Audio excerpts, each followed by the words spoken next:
because the best evidence we have from antiquity is they are the writers of those documents. And even if they aren't, we know that there are, and I'm looking for a slide here, we know that they were certainly written by Jews in the first century.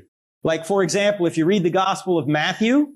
Before we get to this, the Gospels were definitely not written by Jews in the first century, because by the 70s AD, Jews that would have written them would be Jewish Christians at the very least, and at the most, full-on Christian. So it wasn't Jews that were writing these things. They were Christians that were writing these things. And considering that Paul considered himself a Christian or a brother of the Lord or a follower of Christ, however that title was in the first century, considering that Paul was a Christian and he was talking about the theology of Christ, those that were working to provide these little missionary handbooks like the Gospel of Mark kind of is, they were definitely Christian at that point. They were not Jews. And also considering that at that time, it was a rather special skill set to be able to both speak and write in Greek. So these authors that were writing the Gospels had to attend pagan schools to learn how to write in Greek. Now, what does that mean? That means that only a small number of people could have written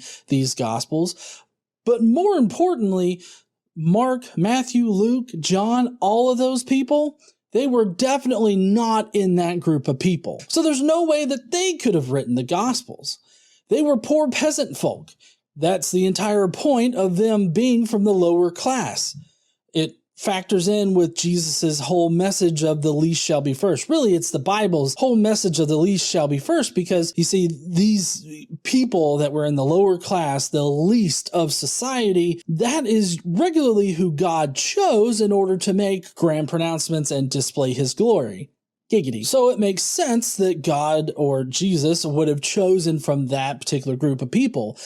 But that also hurts the whole narrative, because that group of people simply didn't have the resources or the ability to attend pagan schools in which they learned how to write in Greek. Now, of course, Paul, coming later, but also being a very well-educated Jew, he would have been able to go to these pagan schools, and so he was able to write in Greek. My point is that the title authors of the Gospels simply cannot be the actual authors of the Gospels, considering the place in society and their class and how much ability they had to actually learn how to write in Greek. More to the point of anonymity, though, there is one particular claim that there are a lot of anonymous works that we consider to be written by somebody, and they're similar to the Gospels, so therefore we should trust the title authors because other works were done in the same fashion. This is not true, and I've covered this before with Mike Licona. There are truly anonymous works. There are works that are falsely attributed to one author, but more importantly, as far as the Gospels go, they are literally anonymous, and they do not match up with other historical works at the time. Other historical works at the time normally name their authors, or the authors take an active role in whatever thing they're writing. The Gospels don't have this. They're writing a narrative where they do not speak as though they are the author. They speak from sort of an ominous third-person position that can see everything, like, from God, I guess. So there's no way to tell who actually wrote the book. This is a far cry from other ancient writings at the time that name their authors either in the works or in the titles.